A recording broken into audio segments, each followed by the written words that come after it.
importance of cell respiration. So one is that we convert our energy, nutrients, into smaller packets of energy and nutrients.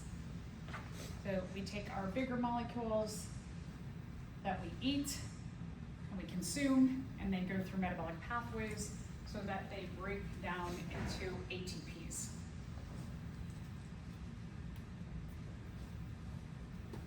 Remember, glucose is a placeholder for food. When we have oxygen while doing cellular respiration, we get a lot more ATPs. So a little bit about this 36. A lot of times the equation for cell respiration will say glucose and oxygen make water, carbon dioxide, and 36 ATP. Depending on the cell kind, it could make less, it could make more. It's usually in the 30-ish range in general. Muscle cells usually make a little bit more. They can actually extract a little bit more energy out of glucose. So, just kind of like in your futures, this might be over the 30 range, depending on the cell, depending on what's going on with the cell, depending on a lot of different factors.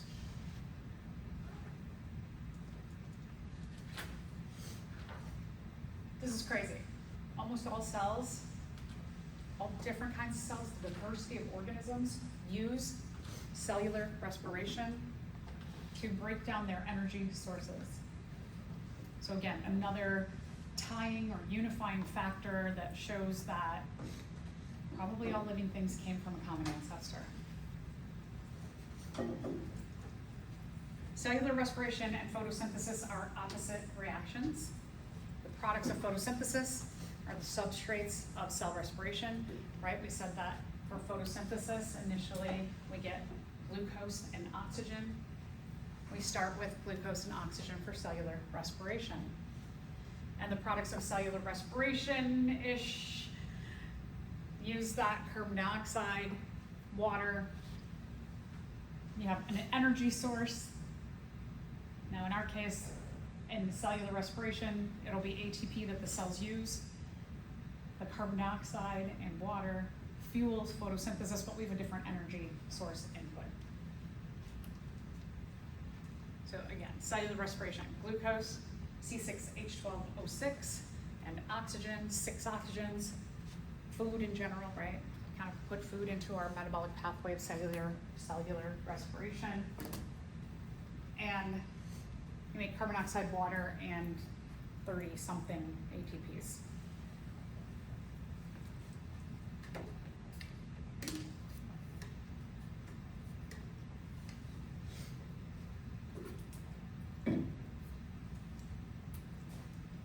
And remember, from photosynthesis, 6 carbon dioxides, specifically 6 because there's 6 carbons in glucose, 6 water, sunlight energy.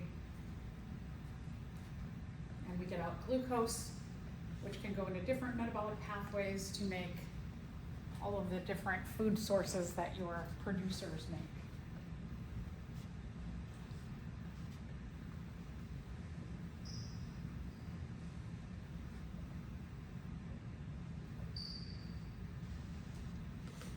All right, what organelle? Do you remember which organelle cell respiration happens in?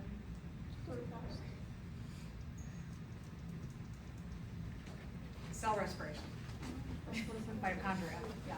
So the photosynthesis happens in the chloroplast. Cell respiration happens in the mitochondria. All right, so a little review of the mitochondria.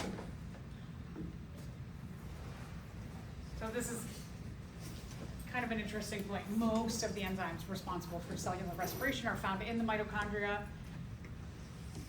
We'll talk about the first step of cellular respiration and what happens, occurs outside of the mitochondria.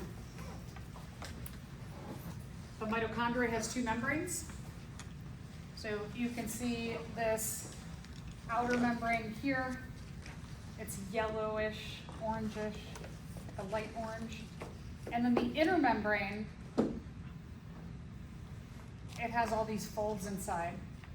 So interesting thing about this inner membrane is that it has a lot of folds, so that if you had this thing and it was all folded up like this, and then you pulled it and made it flat, it would get bigger, right? You'd have more surface area, but you could push these folds into, can cram it into this smaller area of space by having that inner membrane folded up.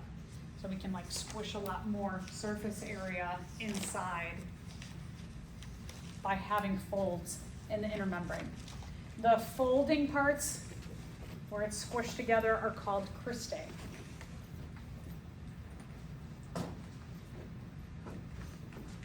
All right, so a little bit about cellular respiration. We have two modes that we can do in cellular respiration, depending on whether you have oxygen readily available or not. The first step of cellular respiration happens outside of the mitochondria. So we're going to consider this part in the orange. This is inside of the mitochondria. This is just outside of the mitochondria in the cytoplasm. So to start, what we call glycolysis, the first step of cellular respiration, you have glucose, and it goes through some reactions to become pyruvate. We get 2 ATPs made in this step. And then right here, when you have the pyruvate, depending on if oxygen is available to that cell at that time, this pyruvate can go into the mitochondria and it can do what we call aerobic cellular respiration. Aerobic means using oxygen. If you do aerobic exercise, you're like, let's say you've been just walking fast, right? You're starting to breathe in more oxygen quicker. So when oxygen is available, you get to go in and you get to finish the long process of cellular respiration. If at this point, when pyruvate is made after the end of glycolysis, if oxygen is not available, you stay out in the cytoplasm and you undergo fermentation. We often call this anaerobic respiration, and that means that you are doing respiration without oxygen. An for anaerobic means without or no. So we have these two options. This is kind of good for us because anybody, oh, Ricky's not here. Anybody who read Lupita run the marathon this week? No. I went, but you went though? Yeah. So anybody else, any runners that? No. Okay, so like this weekend was the marathon. A lot of our runners were going from this, and then when they're just running a lot and oxygen can't pump out to the body fast enough, the body can switch between this and then have moments of switching over here and then switching back over here. And it's good because the cells can continuously get ATP, but we're going to see there's a cost to switching into fermentation or anaerobic respiration. So we'll get to that. Yeah. Does that mean anaerobic bacteria, they can only ferment?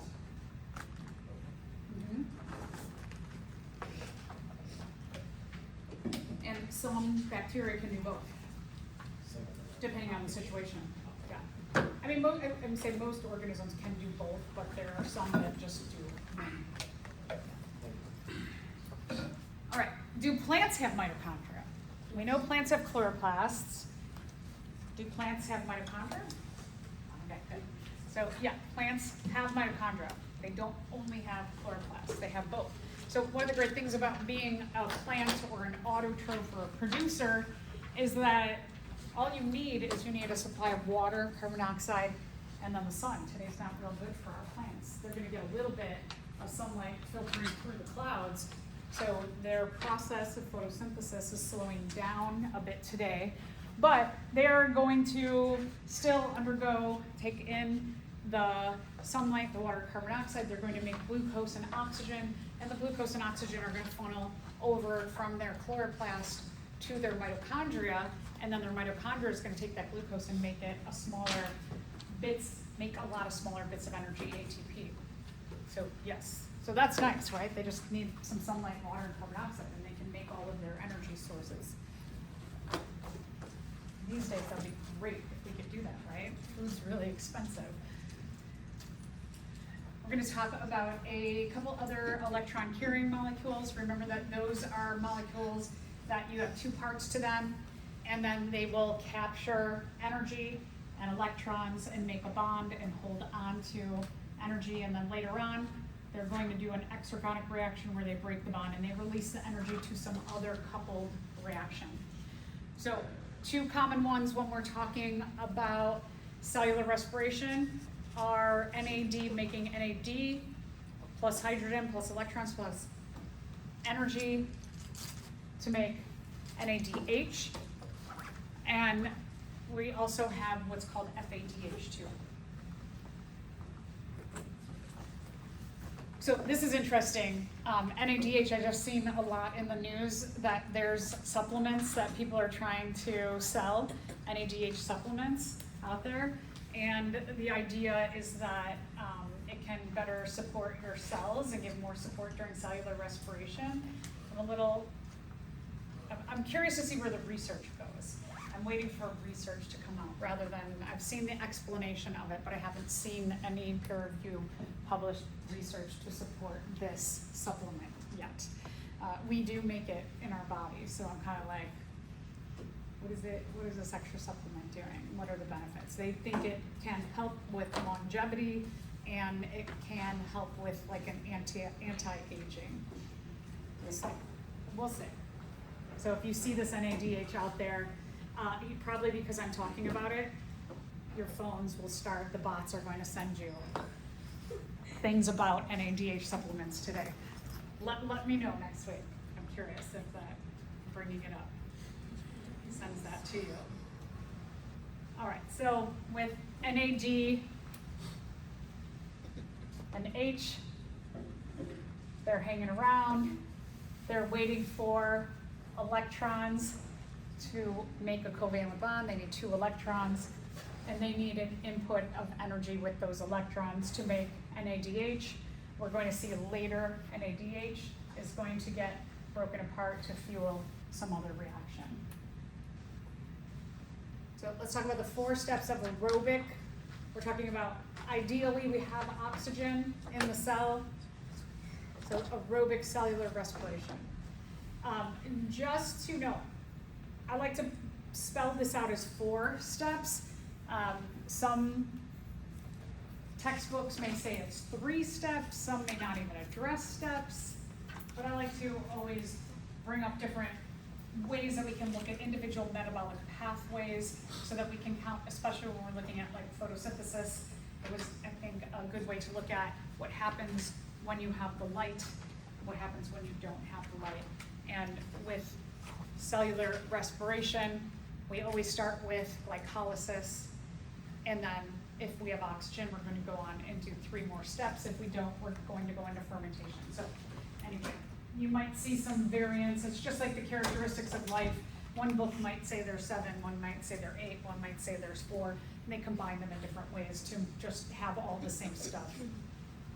So all the parts will be here regardless. Okay, so glycolysis. This is the breakdown of glucose. Immediately, glucose starts breaking down.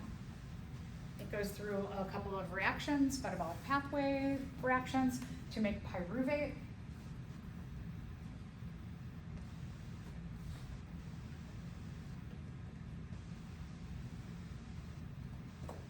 We're going to keep track of a bunch of things as we go through cellular respiration.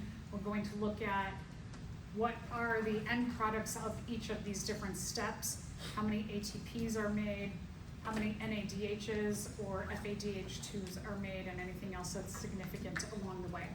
So we have 4 hydrogen atoms.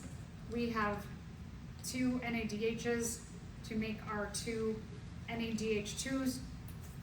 2 of these hydrogens are going to be used later to make our FADH2. Electrons get released.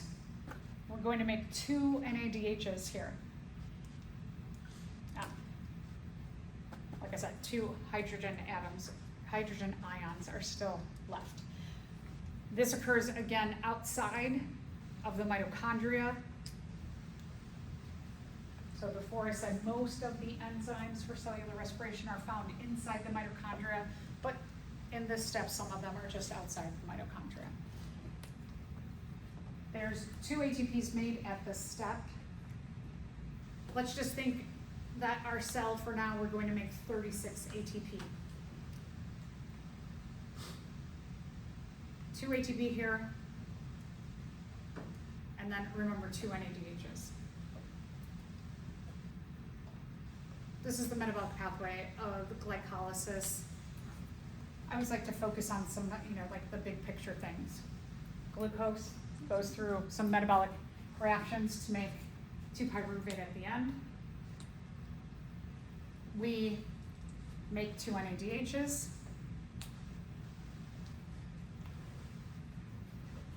We use 2 ATPs here, but then we build up 4 over here. So our net ATP, 4 made minus 2 used, is 2 ATP. Other things I just want to point out, G3P, remember that when we were building up glucose in the Calvin cycle, the light independent reactions, 2 G3Ps are what made our glucose. 10 G3Ps stayed in the cycle to regenerate RUBP. So here, our glucose is converted to fructose bisphosphate and then 2 G3Ps. So just to point that out again, see a similarity between cell respiration and photosynthesis. All right, transition reaction. Sometimes textbooks will include this with the next step. I like to keep it separate because dependent here whether oxygen is available, you go into the mitochondria. If oxygen is not available, you stay in the cytoplasm and you do anaerobic respiration and fermentation. So this transition is all dependent on oxygen. Oxygen is present, which we're going to say yes right now for our cell. It is present. We're going to continue on into the mitochondria. Those 2 pyruvate break into what we call 2 acetyl groups, or acetyl-CoA. Some respiration happens here. 2 carbon dioxides are lost or respired.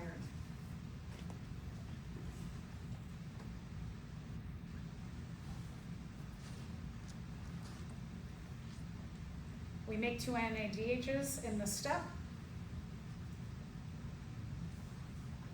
This goes from the cytoplasm, and because oxygen is available, we're talking aerobic cellular respiration, you go into the center of the mitochondria, which is called the matrix. So inside that folded inner membrane is the matrix. And no ATP are made.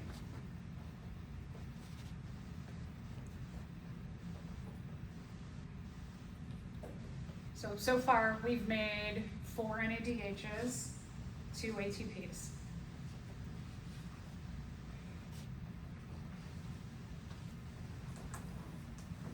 The next step is a cycle.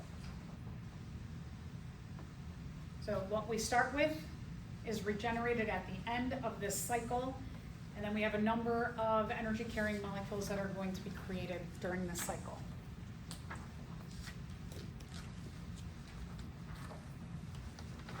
So again, this is the transition reaction. We start outside the mitochondria and the cytoplasm.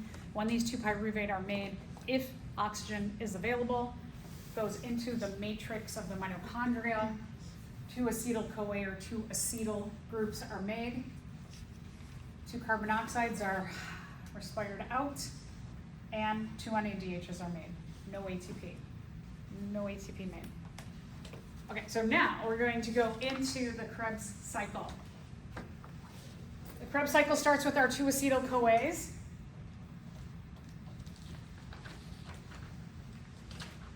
We go through a series of metabolic reactions.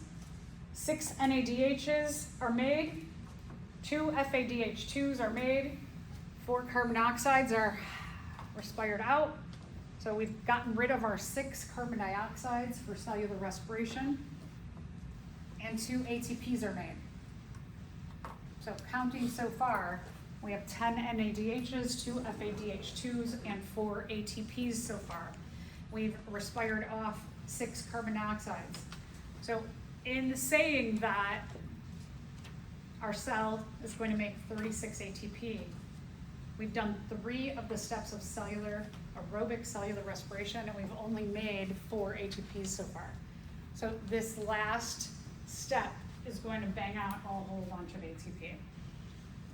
All right, so before we get there, let's just go over the Krebs cycle. So the Krebs cycle. The most carbon dioxide is respired or given off at this step. 4 carbon dioxides.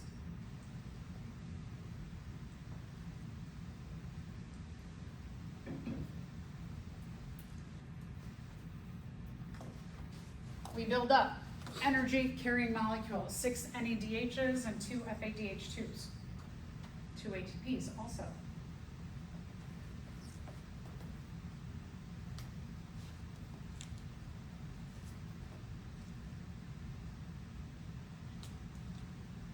This happens inside of the inner membrane of the mitochondria. So all the way to the middle of the mitochondria, which is called the matrix, middle of mitochondria is the matrix. And just to reiterate, since we've been really looking at ATPs and how many are made, 2 ATPs are made. So now, our NADHs and our FADH2s, these are going to be very important at our last step to take the energy that they're going to give off when they are broken down to create 32 more ATPs. This is called the electron transport system or electron transport chain. Hey, we have one of these in the chloroplast in photosynthesis. There was an electron transport system in the light-dependent reactions. So again, similarities between these processes. So just like what we saw with photosynthesis, there's a series of carriers or proteins or enzymes that are embedded in the membrane, the inner membrane of the mitochondria. Electrons are going to jump from carrier to carrier to carrier, and with the jumps, they're going to give off or help break down the energy given off by breaking down FADH2 and NADH to form ATP. At the very, very, very end, remember those hydrogens way at the beginning in glycolysis? We had 2 leftovers. So we're going to use some of those hydrogens there. We're going to use some of them for, or we used some of them for FADH2 earlier. We're going to take the oxygen, so finally that oxygen, while it's important as like a ticket to get into the mitochondria, we don't actually utilize it till the very end of cellular respiration. And then water is formed at the end.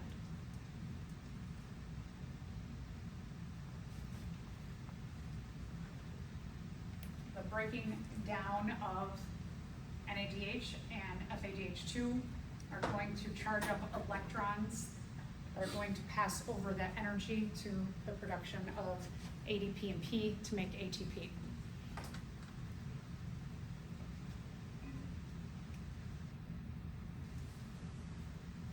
This occurs in the cristae, which is the inner membrane folds.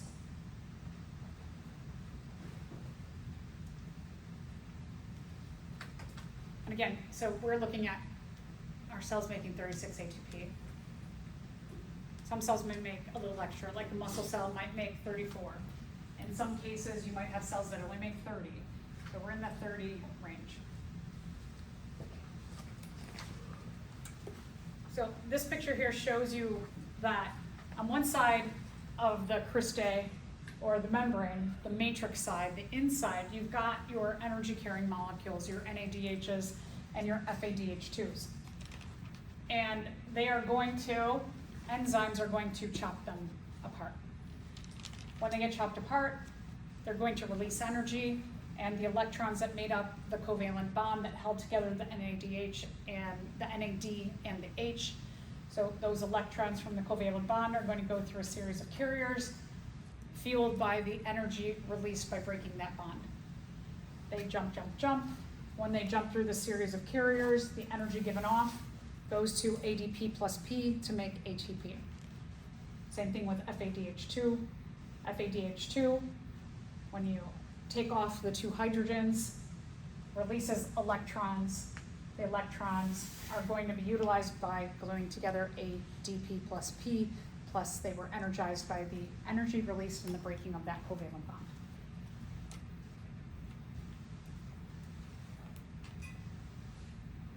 So we won't worry about that one today.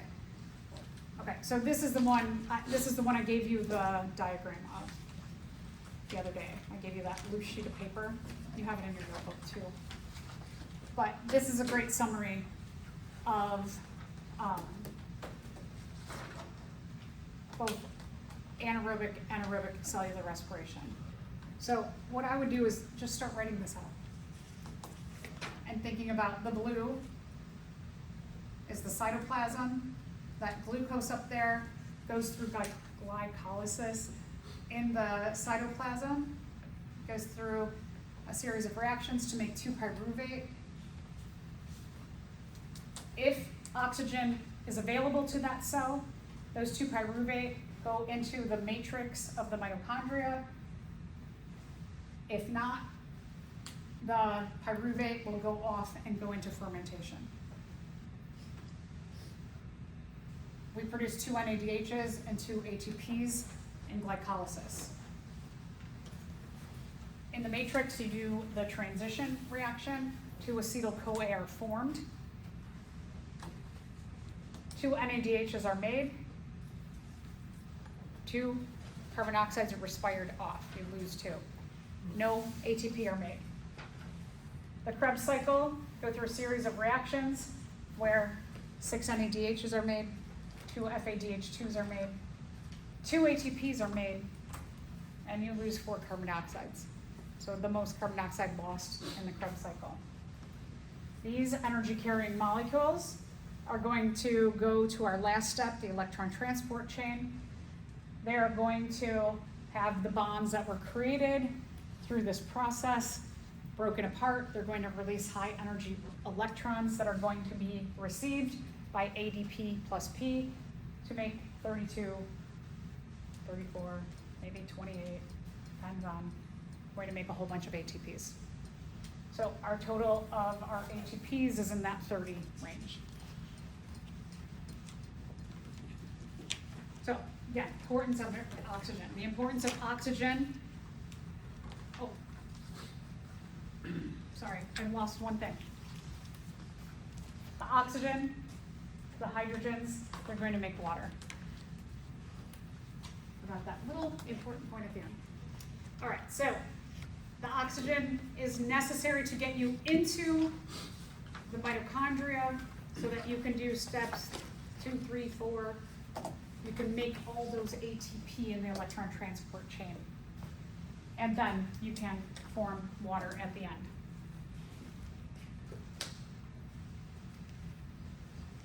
This is called aerobic cellular respiration. Aerobic refers to oxygen. We make a whole bunch of ATP.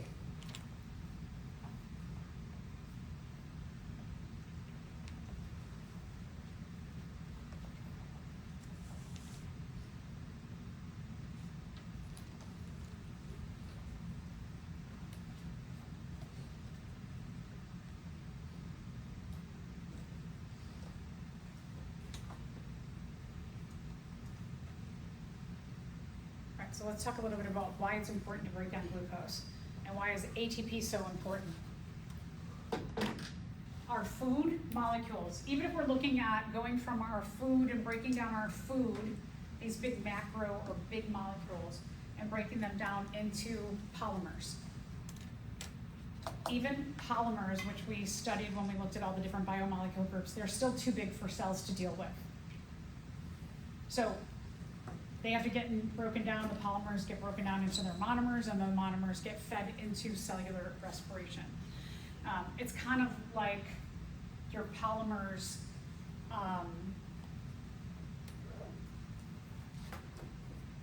your polymers just, the polymers need to be broken down. I was gonna go with something else, but that, I'm gonna hold that for later. Okay, so polymers are too big.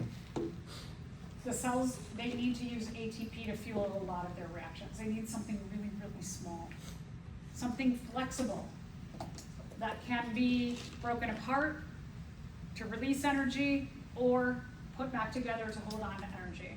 So ATP has this nice ability as an electron carrying molecule to just like break and hold and break and hold and break and hold. All organisms use ATP in their cells. So other sources of energy also end up getting into the process of cellular respiration. They just don't start at the top or at the beginning like glucose does. So what other energy sources you have, whether we're talking about other carbohydrates or complex carbohydrates, or we're talking about lipids or proteins, we're going to utilize all those parts at some point in cellular respiration. So fats get metabolized and parts of them go into the glycolysis pathway. Your fats are your lipids.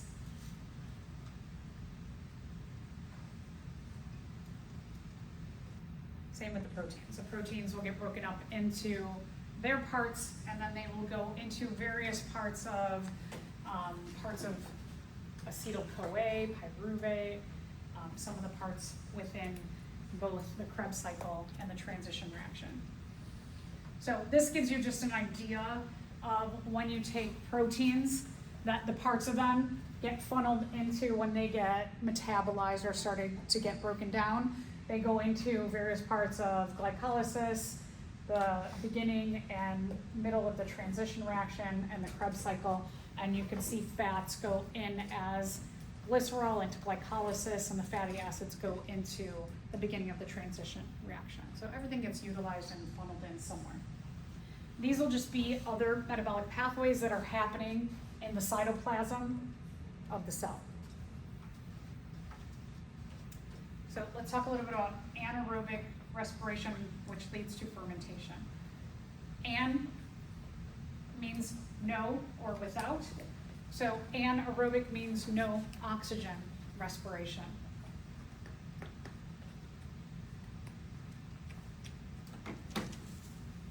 So you might think like, well, why would our cells want to do this? Well, they don't necessarily want to do anaerobic respiration and fermentation, but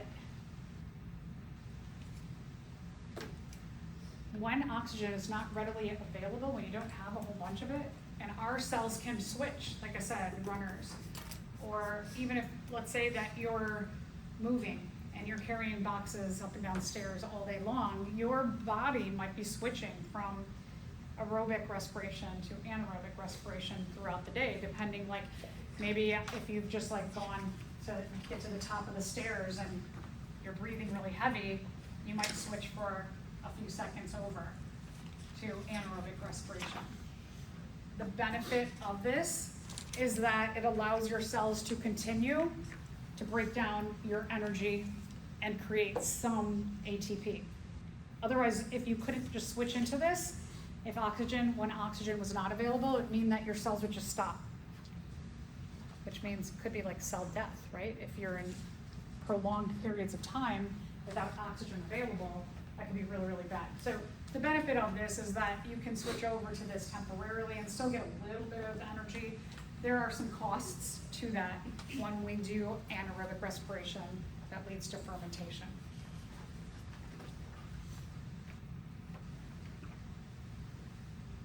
I like to think about it like they're the same job, but different pay. So let's say that this half of the room, I'm like, you're going to do one job for me, I'm going to pay you $36 an hour. And this side over here, you're gonna do the same job, but I'm gonna give you $2 an hour. You'd be like, wait, what, right? You'd struggle a lot more in life because I'm giving you hardly any pay, but I am giving you something that you can buy some food, right? But this is a lot easier and more efficient to do it this way.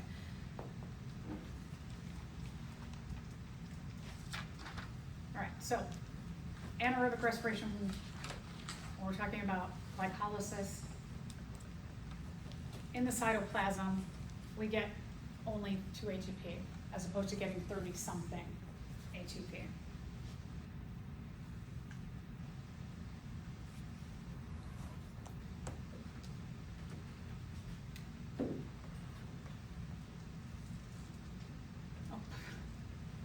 Okay, so when oxygen is present, do most animal cells carry on fermentation and produce lactic acid? No, right? Most bacteria and yeast carry on fermentation when oxygen is present?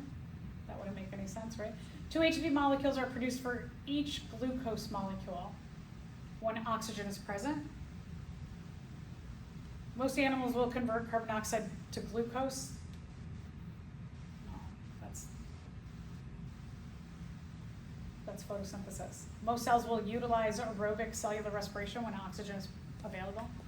Yeah. Okay, different forms of anaerobic respiration or fermentation, depending on what kind of organism you are.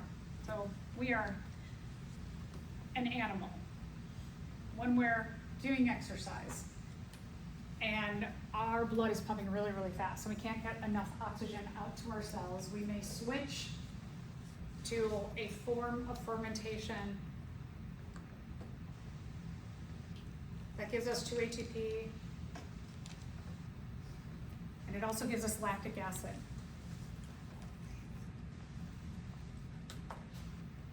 So some of that energy, instead of making all the rest of those ATPs, we make this other molecule, lactic acid. And then over the next couple days, you're taking all of that lactic acid that's built up and you're going to start to break that into parts, and it's going to funnel into the process of cellular respiration. And then you'll utilize those parts. But that's a whole other issue that now your cells have to deal with. So it's not great to have this buildup of lactic acid, but hey, at least you still get to make some ATP. So fearing for your life, you're running top speed because you're being chased for 10 miles by wild Palos Hills monkeys, and your muscles begin to switch to anaerobic respiration. Which of the following is not a bad consequence? Oxygen debt increases. Is that good or bad? No. Lactic acid is produced. We've got another thing then, right, that we've got to deal with. We've got to break that down. ATP production declines. Is that a good thing? No. Your cells continue to produce energy. Good thing? All of these are problems. No. Okay. So D is correct. All right, so let's talk about what we're doing in lab today. In lab today, we're doing alcohol fermentation. We are using yeast. Some bacteria can also do this. We are making ethyl alcohol as a product. We're making a couple ATPs also. We can still see that we are producing carbon dioxide. I know some of you, when you checked the times, you saw some bubbles going into the flask. A lot of the energy also, when we're talking about fermentation as opposed to aerobic respiration, we get a lot of loss of heat. So when we're looking and thinking about our experiment,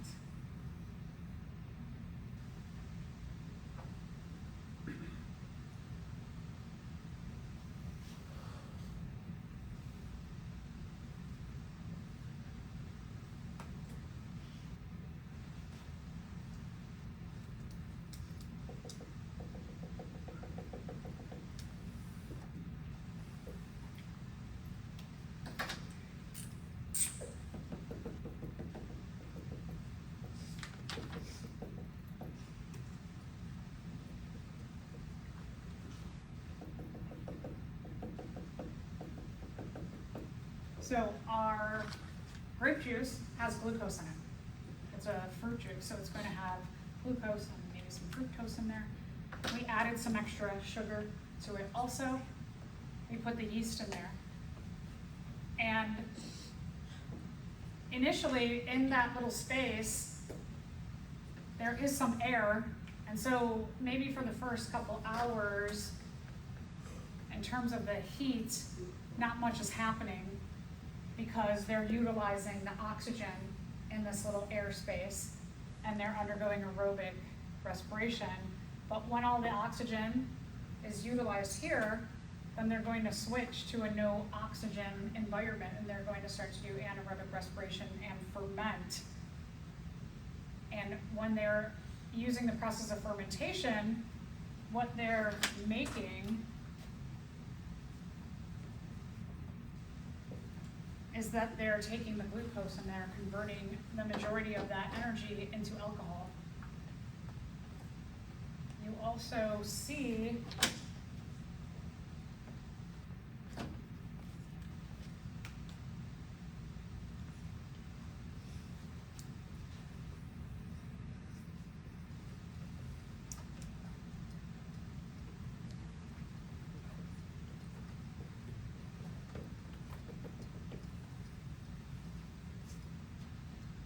carbon dioxide bubbles. So we might have seen some bubbling going down into our calcium hydroxide solution.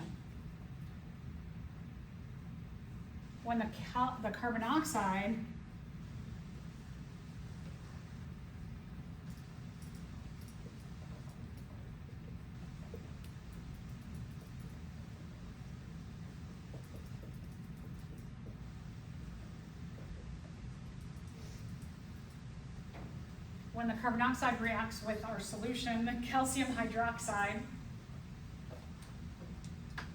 they make this white precipitate that we see at the bottom of the flask called calcium carbonate.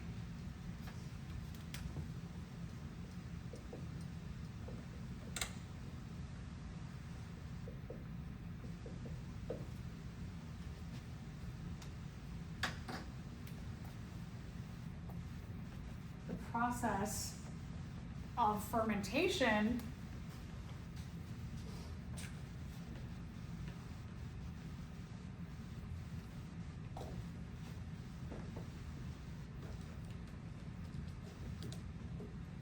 what happened with our temperature over time,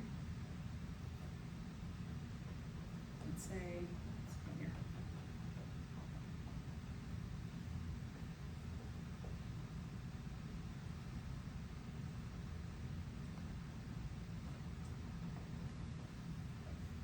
Is we have something like this that happens.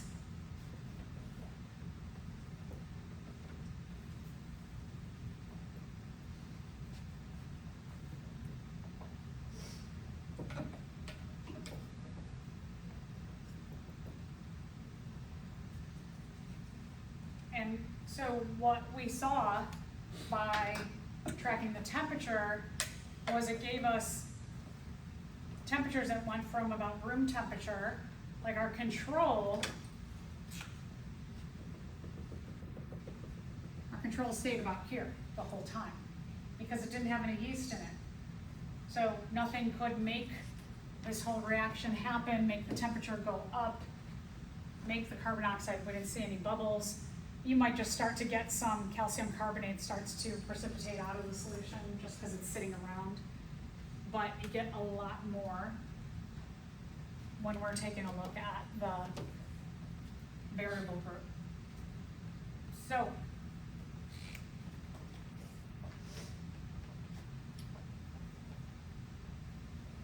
our temperature eventually comes back to our baseline with our yeast.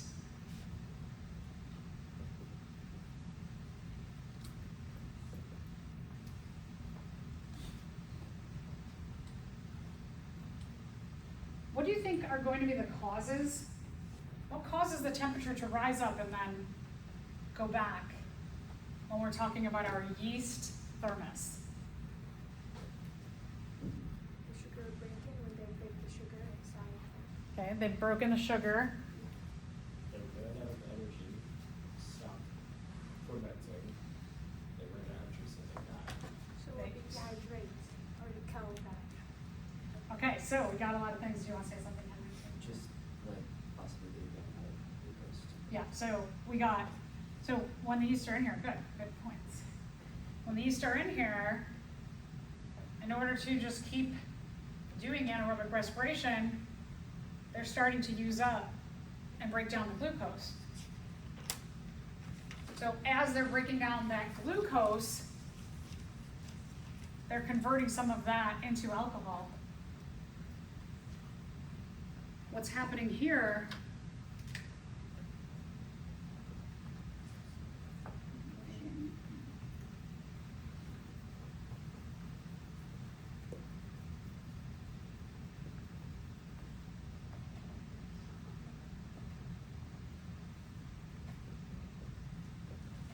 so we got heat, we have heat here.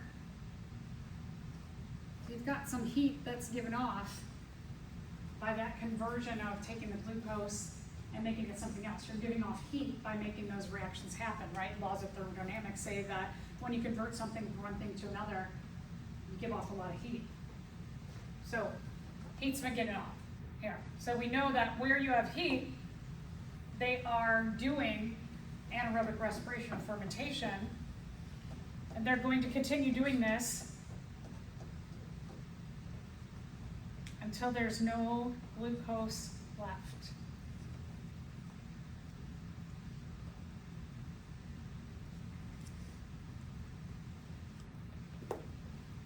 Loop. What do they have to eat if there's no glucose left? Anything? Anything left to eat in the grape juice? Nope. So the reactions start to slow down and the temperature starts slowing down because some of them are dying. They're starving to death. Donna, you brought up another good point. Is that their product that they made alcohol. Now let's say you go out and drink a bunch of alcohol, or for those of you that don't drink, you know someone who maybe went out and they drank alcohol, and the next day, who feels better? You, who didn't drink, or the person who did drink? Didn't drink. Yeah, the didn't drink person, right? Because alcohol does bad things to our cells, like dehydrates. It also depletes our cells of a lot of vitamins and minerals, and we feel awful. We also are starting to hear a lot in the news about research that says that alcohol may be the precursor to different kinds of cancers and diseases, and will shorten your lifespan. And now we're seeing like all kinds of really bad things happen from the consumption of alcohol. So, on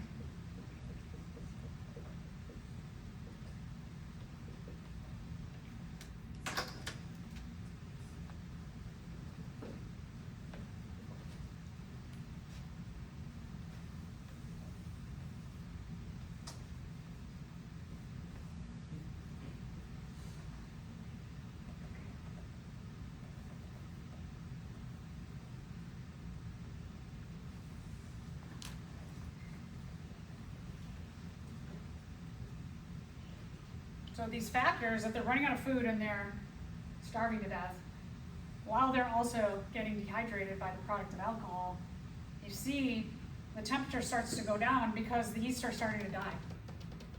So you have less and less and less of them undergoing fermentation in our last 24 hours.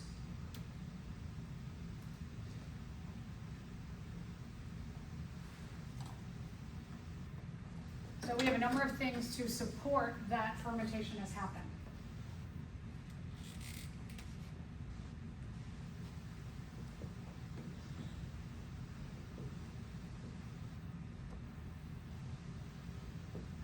So one, the temperature rises and falls. That shows us that fermentation was happening. It went up, and then they died, it went down. Carbon dioxide bubbling. They're still respiring, they're still breathing. So they're still alive. The white precipitate forms. Carbon dioxide has a reaction with our calcium hydroxide solution to make the white precipitate.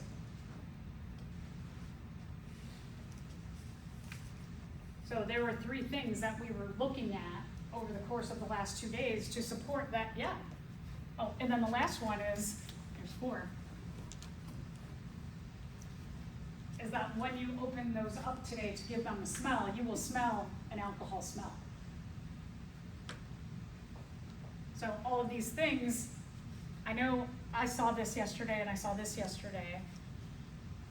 As a note, I was in class, so I had to run in, I wrote the data on a piece of paper. I didn't have time to write them all out, so I put them at the bottom of our data sheets because then I had to run home. So I did add them in today and I did a morning one. So all 4 of these things, I know this happened, I know this happened, I know this happened, and then we'll see, we'll just double check to make sure that they made alcohol. And then we know that they did fermentation.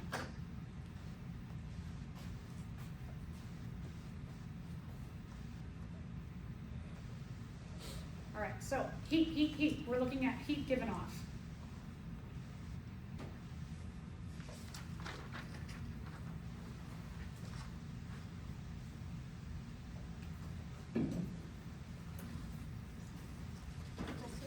What's the word next to temperature raised? What's what? Where? Yeah. Raised plus. Temp, rise, and fall. Oh, okay. Thank you. Sorry.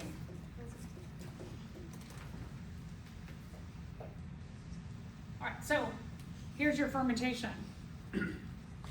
If there's no oxygen here, those pyruvates go into fermentation. If you're an animal like us, we make lactic acid. If you are a yeast or bacteria, you may do alcohol fermentation and make ethanol and carbon monoxide. All right, so when a bottle of alcohol-based beer is opened, you can hear the release of air. What would you account for the release of this air? So would it be bubbles of carbon dioxide trapped due to the chemistry of aerobic respiration by yeast cells? Not aerobic.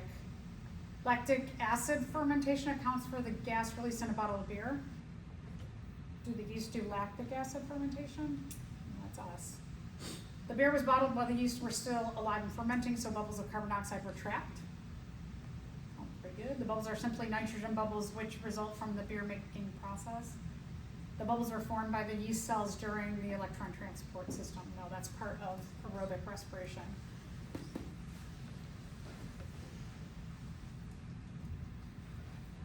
Okay, each kind of fermentation gives you only two ATPs instead of 30 something.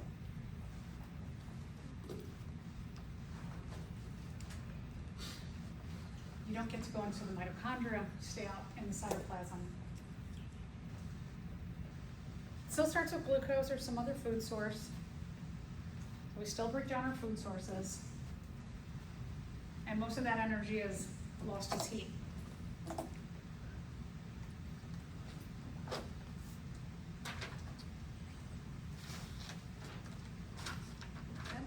that's it. Okay, so